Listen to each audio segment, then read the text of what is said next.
Hi friends, ఈరోజు మనం discuss చేసుకుంటున్న టాపిక్ వచ్చేసేసి డిక్సన్ టెక్నాలజీస్ గురించి. ఈ కంపెనీ బ్యాలెన్స్ షీట్ కానీ తర్వాత ఫండమెంటల్స్ కానీ అన్నీ జస్ట్ పరిశీలిద్దాము. ఇది ఎటువంటి పై కానీ సెల్ కానీ రికమెండేషన్ కాదు.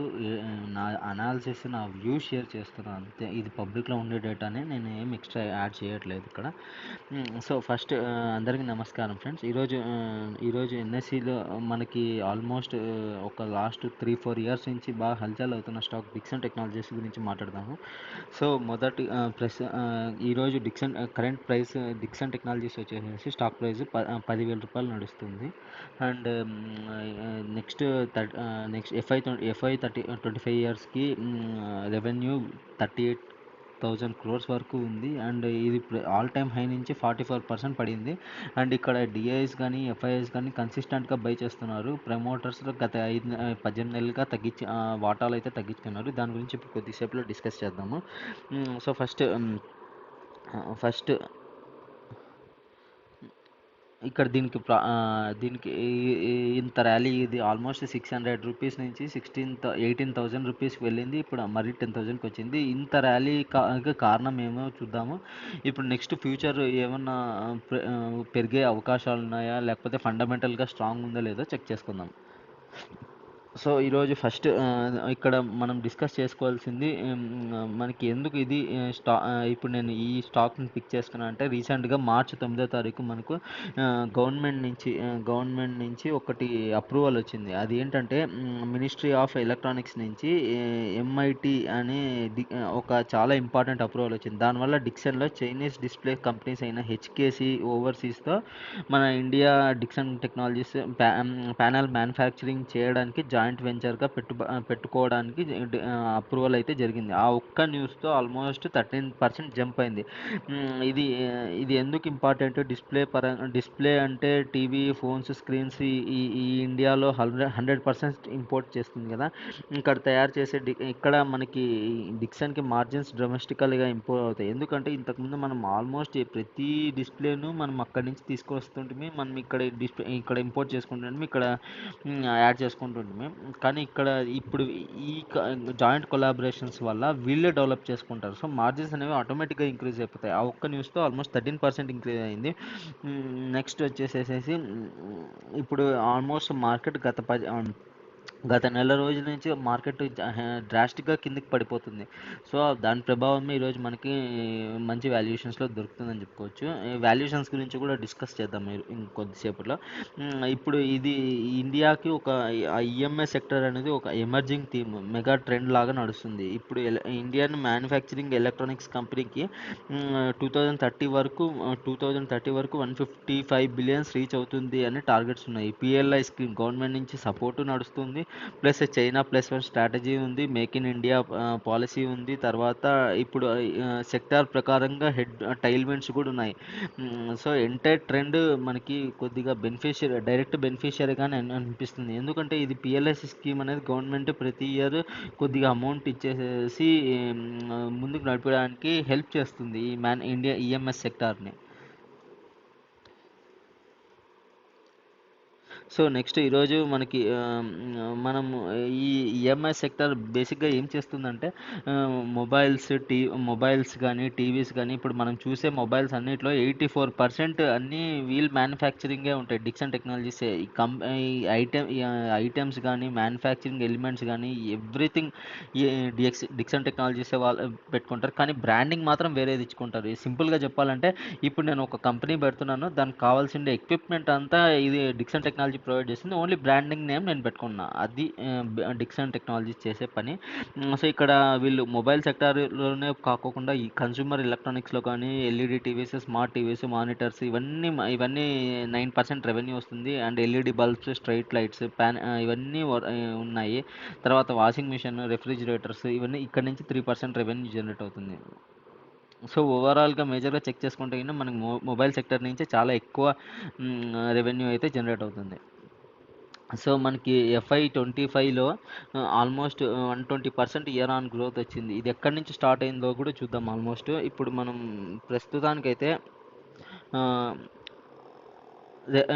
ఈ రెవెన్యూ డబుల్ అయిపోయింది. ఆల్మోస్ట్ ఎవ్రీ ఇయర్ వాళ్ళు ఎక్స్పెక్ట్ చేసిన టార్గెట్ కంటే కొద్దిగా ఎక్కువనే రీచ్ అవుతున్నారు.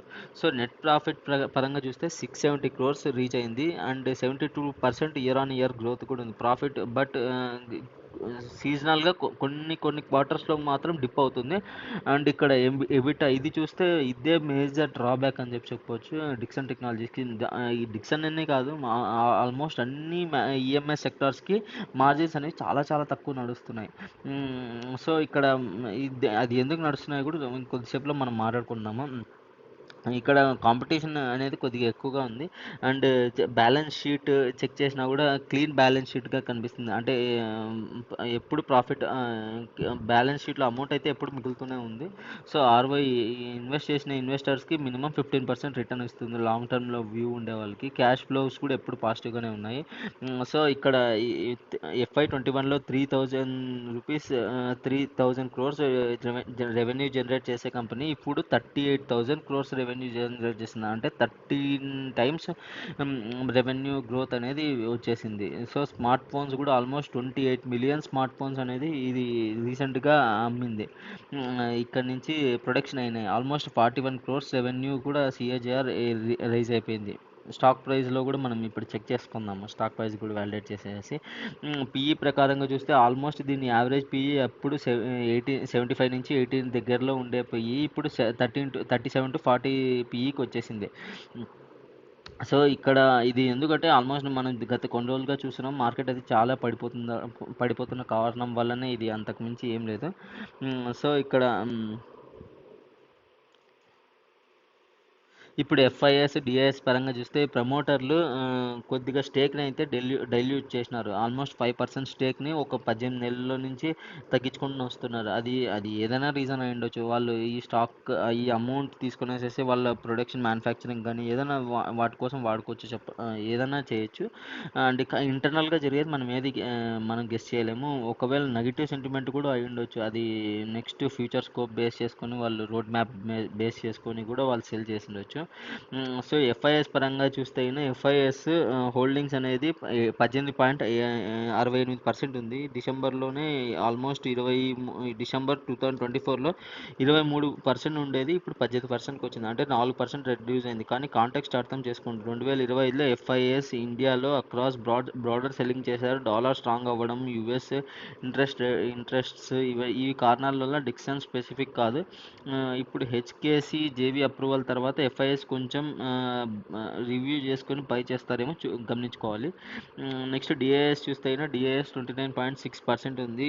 ఇక్కడ పెద్ద పెద్ద సంస్థలైన ఎస్బీఐ, హెచ్డిఎఫ్సి, యాక్సిస్, ఇండియా లోని పెద్ద కంపెనీలు ఆల్మోస్ట్ 20% పైగా స్టేక్ హోల్డ్ చేస్తున్నారు. ఇది వాళ్ళు కాన్ఫిడెంట్గా హోల్డ్ చేస్తున్నారంటే ఇది రిటైల్ ఇన్వెస్టర్స్కి ఒక ఇంపార్టెంట్ వ్యాలిడేషన్ చెక్ లాగా అనుకోవచ్చు మనము. సో మనకి డిఐఎస్ పరంగా చూస్తే కొద్దిగా కాన్ఫిడెన్స్గానే ఉన్నారు. ఎఫ్ఐఎస్ చూస్తే గ్లోబల్ అన్సర్టెనిటీస్ వల్ల వాళ్ళు ఎగ్జిట్ అవుతున్నారు. కానీ ఓవరాల్గా చూస్తే మిక్స్డ్ సెంటిమెంట్ లాగానే అనిపిస్తుంది. ఇప్పుడు మ్యాక్రో పరంగా చూస్తే చైనా +1 స్ట్రాటజీ ఉంది దీనికి. ఎందుకంటే గ్లోబల్ కంపెనీస్ అన్నీ చైనాలోగానే డిపెండ్ అవ్వకోకుండా డేంజరస్ అని ఫీల్ అవుతున్నాయి. సో వియట్నాం, ఇండియా, మెక్సికో ఆల్టర్నేటివ్స్లో డిక్సన్ డైరెక్ట్గా బెనిఫిట్ అవుతుంది చైనా +1 స్ట్రాటజీస్లో. Next PLIC scheme every year almost 41,000 crores electronic component manufacturing scheme కింద జనవరి 2026లో కూడా మనకు అనౌన్స్ చేసింది. డిక్సన్ 2 ప్రాజెక్ట్స్ క్లియర్ చేసుకుంది ఆల్రెడీ. తర్వాత ఇండియాలోని ఎలక్ట్రానిక్స్ బూమ్ ఉండడం వల్ల almost 5G upgrade cycle, smart TV, IoT ఇవన్నీ డొమెస్టిక్ డిమాండ్ గ్రోయింగ్ అవుతుంది. అండ్ బ్యాక్వర్డ్ ఇంటిగ్రేషన్ ప్రకారంగా చూస్తే హెచ్కేసి జేవీ అప్రూవల్, రీసెంట్గా వచ్చింది జేవీ అప్రూవల్, కెమెరా మాడ్యూల్స్ ఇవి డిక్సన్ టెక్నాలజీకి డైరెక్ట్గా బెనిఫిట్ అవుతాయి. అండ్ మేక్ ఇన్ ఇండియా మన గవర్నమెంట్ పాలసీ టైల్విన్ ప్రకారంగా import duties, FDI relaxations, tax ఇవన్నీ మనకి డిక్సన్ ఫేవరబుల్గా ఉన్నాయి. ఇప్పుడు మనం రెడ్ ఫ్లాగ్స్ ప్రకారంగా చూస్తే phone memory chips prices almost ఇప్పుడు రీసెంట్గా చూసినామంటే ఆల్మోస్ట్ డిసెంబర్ నుంచి మార్చ్ లోపల ఫోన్స్ అయితే ఇంక్రీజ్ అయిపోయాయి prices. Memory chip prices increase అయిపోయినాయి, 50 to 60% జంప్ అయినాయి. అండ్ బడ్జెట్ ఫోన్స్ డిమాండ్ అనేది తగ్గిపోతుంది. అయిపోతుంది. ఎందుకంటే ఇక్కడ ఈ బడ్జెట్ ఫోన్ పెట్టే ఫ్లాగ్‌షిప్ ఫోన్సే వస్తున్నాయి ఆల్మోస్ట్. పిఎల్ఐ స్కీమ్స్ ఉండడం వల్ల ఇప్పుడు రీసెంట్‌గా చెక్ చేసినా కూడా బడ్జెట్ ఫోన్స్‌లో మదర్ బోర్డ్ ఇష్యూస్ కూడా చాలా వరకు మనం రైజ్ అవుతున్నాం. ఎందుకంటే వాడు కాస్ట్ ఆఫ్ కటింగ్ కింద అమౌంట్ తగ్గించిన ఫోన్ అమౌంట్ కాస్ట్ ప్రైస్ తగ్గించినా కూడా దీంట్లో రైజ్ చేస్తున్నాడు. క్వాలిటీ తగ్గిస్తున్నాడు మదర్ బోర్డ్‌లో. ఈ రీసెంట్‌గా మీరు ఫోన్ రిపేర్ షాప్స్‌కి వెళ్ళి చెక్ చేసుకుంటే ఆల్మోస్ట్ మదర్ బోర్డ్ ప్రాబ్లమ్స్ ఎక్కువ వస్తున్నాయని చెప్పి తెలిసింది. So mobile PLI scheme almost March 20 ఈ మంత్ ఎండింగ్కి క్లోజ్ అవుతుంది. దీని తర్వాత మనకి 50-60 బేస్ పాయింట్స్ వరకు మార్జిన్ ఇంపాక్ట్ అయ్యే అవకాశం ఉందని చెప్పి కొద్దిగా టైల్ విండ్స్ హెడ్ విండ్స్ అయితే నడుస్తున్నాయి. తర్వాత వివో జేబీ కూడా కొంచెం పెండింగ్ ఉంది. చైనీస్ కంపెనీ కాబట్టి పిఎన్3 రెగ్యులేషన్స్ అప్రూవల్ డిలే అయింది.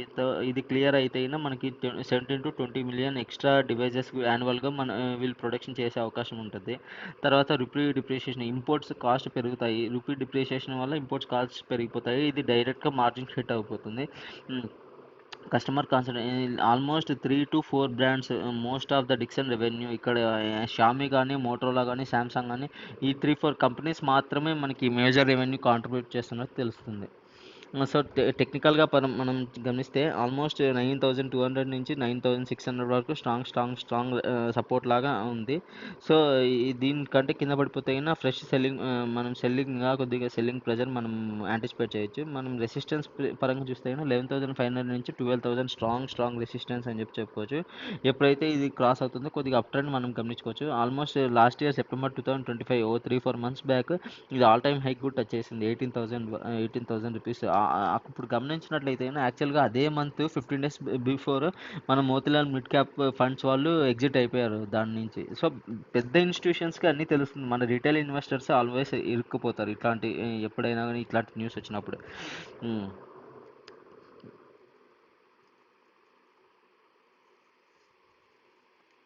ఇక్కడ రిస్క్ పరంగా మనం గమనిస్తే కానీ యాజ్ ఏ ఇన్వెస్టర్గా రిస్క్ పరంగా గమనిస్తే ఇది ఒక లో మార్జిన్ బిజినెస్. దీనికి 3-5% మ్యాక్సిమమ్ 6% మనం మార్జిన్స్ ఎక్స్పెక్ట్ చేయొచ్చు. ఒక రా మెటీరియల్ కాస్ట్ పెరిగినా ప్రాఫిట్ షార్ప్గా హిట్ అవుతుంది. అండ్ ప్రైస్ కూడా మనకి హిట్ అయ్యే అవకాశం ఉంది. అండ్ కస్టమర్ కాన్సన్ట్రేషన్ కూడా ఇక్కడ ఓన్లీ 3 బ్రాండ్స్ మీద వీళ్ళు నమ్ముకున్నారు. Xiaomi, Motorola and Samsung. 3-4 బ్రాండ్స్కి మించి వీళ్ళకి వేరేటివి ఏం లేవు. పిఐఎల్ఐ డిపెండెన్సీ కూడా ఈ మంత్కి ఎండ్ అయిపోతుంది. 50-60 మార్జిన్ బేస్ పాయింట్స్ అనేది హిట్ అవుతాయి డైరెక్ట్గా. నెక్స్ట్ ప్రమోటర్ హోల్డింగ్ కూడా తగ్గించుకున్నారు. ఎందుకు తగ్గిస్తున్నారు మరి మనకైతే క్లియర్గా తెలుసుకోవాలి. నెక్స్ట్ జేవీ ఎగ్జిక్యూషన్ ప్రకారంగా హెచ్కేసి, వివో అండ్ కెమెరా ఎక్స్పాన్షన్ ఇవన్నీ ప్యారలల్గా ఎగ్జిక్యూట్ అవుతున్నాయి. క్యాపెక్స్ డిప్లాయ్మెంట్ అవుతుంది. సో రిటర్న్స్ రావాలంటే ఎగ్జిక్యూషన్ పర్ఫెక్ట్ అవ్వాలి. మేనేజ్మెంట్ క్యాపబిలిటీని టెస్ట్ చేసే మూమెంట్ ఉండాలి. వాల్యుయేషన్స్ పరంగా చూస్తే 30-40 పిఈ ఈవెన్ ఇది కూడా చాలా ఎక్కువ పిఈ, ఏం తక్కువేం కాదు 30-40 పిఈ అనేది. సో ఇట్లాంటి ఎప్పుడైనా కానీ హై పిఈ ఉండే స్టాక్స్ ఎంతైతే రైజ్ అవుతాయో అంతే భయంతో పడేస్తారు కిందికి. నెక్స్ట్ ఇప్పుడు కీ ట్రిగ్గర్స్ అనేది ఇప్పుడు పిఎల్ఐ స్కీమ్ మార్చ్కి అయిపోతుంది. నెక్స్ట్ పిఎల్ఐ స్కీమ్ 2.0 ఏమన్నా అనౌన్స్ చేస్తే అయినా ఏప్రిల్ 2006 నుంచి అప్పుడు మనం దాని సైజ్ పరంగా డిక్సన్ ఎలిజిబిలిటీ ఉందా లేదా, తర్వాత ఇది మనకి కన్ఫామ్ అయితే కానీ మనం స్టాక్ ప్రైస్ని మనం అబ్జర్వ్ చేసుకోవచ్చు. నెక్స్ట్ వివో వాళ్ళతో ఇది జేవీ పిఎన్3 అండ్ అప్రూవల్ అనేది చాలా ఇంపార్టెంట్ నా అసెంప్షన్ ప్రకారం. ఇది ఒక గేమ్ చేంజింగ్ లాగా అనుకోవచ్చు. 17-20 మిలియన్ ఎక్స్ట్రా డివైజెస్ వీళ్ళు యాన్యువల్గా ప్రొడక్షన్ చేయాల్సి వస్తుంది. ఇది ఇమ్మీడియట్గా బుల్లిష్ అవుతుంది ఎప్పుడైతే ఈ న్యూస్ మనకి సర్క్యులేట్ అవుతుందో. తర్వాత నెక్స్ట్ హెచ్కేసి ట్రయల్ ప్రొడక్షన్ ప్రకారంగా ఇది ఒక ఆన్ ట్రాక్ అయితే ఇది కూడా మనకు ఇది రీసెంట్గా అప్రూవల్ వచ్చింది. మనం స్టాక్ ప్రైస్లో ర్యాలీ చేసినాం.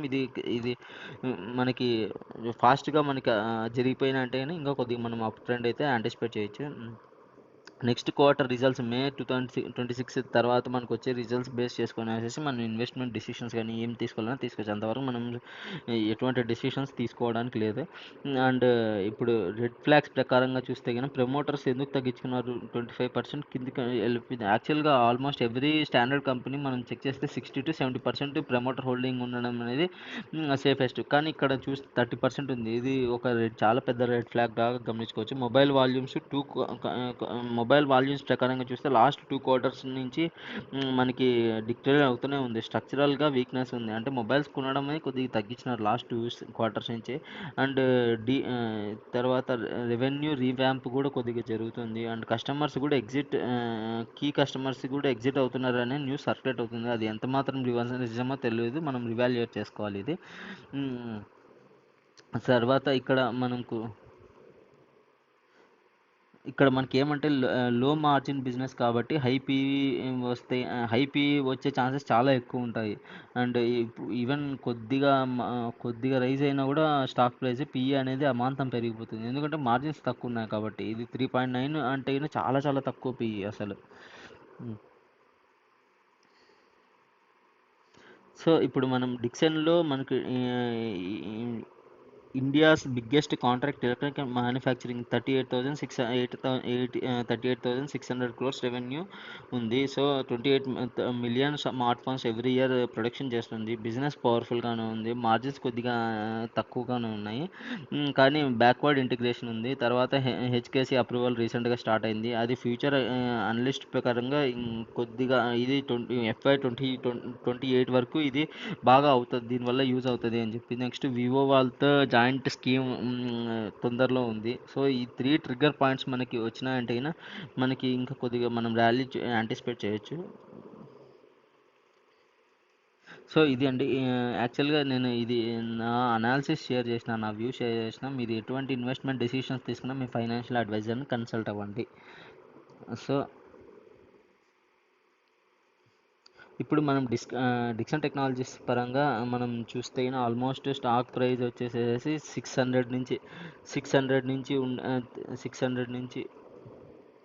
600 500 రూపీస్ ఐపీఓ టైంలో ఓపెన్ ఇండియా స్టాక్ ఇప్పుడు 10,000 రూపీస్ నడుస్తుంది. ఆల్మోస్ట్ మనకి 15 టైమ్స్ అనేది మనకి రైజ్ అయిపోయింది. ఇప్పుడు ఒకానొక సిచ్యువేషన్లో 18,000 రూపీస్ కూడా వెళ్ళింది స్టాక్ ప్రైస్ అయితే. ఇప్పుడు సేల్స్ పరంగా చూస్తే 2,000 రూపాయలు జనరేట్ చేసే సేల్స్ ఇప్పుడు 10,000 క్రోర్స్ జనరేట్ చేస్తున్నారు. ఇది కూడా ఒక మంచి సిగ్నల్ అని చెప్పేసుకో. ఆపరేటింగ్ ప్రాఫిట్ ఎవ్రీ క్వార్టర్ చూసినా అంటే 5-4% మించి పెరగట్లేదు చూడండి.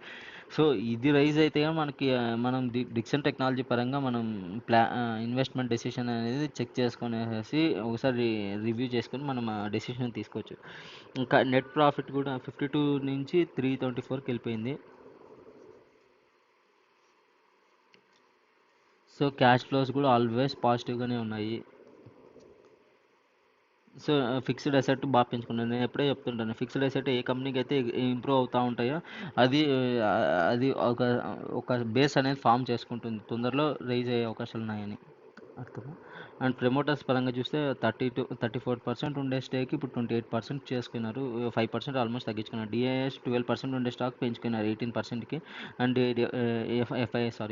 డిఐఎస్ 23 నుంచి 29 రైస్ చేసుకున్నారు. అండ్ పబ్లిక్ వాటాలు అయితే కినా తగ్గిపోతున్నాయి. సో ఇదండి డిక్సన్ టెక్నాలజీస్. సో మీకు మా వీడియో కానీ మీకు నచ్చినట్లయితే మాకు సపోర్ట్ చేయండి. అండ్ నేను జస్ట్ నా వ్యూ షేర్ చేసిన. ఇది నేను చేసిన వ్యూ ఇది తప్పు కూడా అయ్యుండొచ్చు. ఇది నా వ్యూ షేర్ చేసుకున్నాను అంతే. మీరు ఏదైనా ఇన్వెస్ట్మెంట్ చేసే ముందు మీ ఫైనాన్షియల్ అడ్వైజర్ని కన్సల్ట్ చేసిన తర్వాత ఇన్వెస్ట్మెంట్ డిసిషన్ తీసుకోండి. జస్ట్ ఇది మార్కెట్లో ఉండే డేటాని మీకు ముందర పెట్టేసినాను అంతే.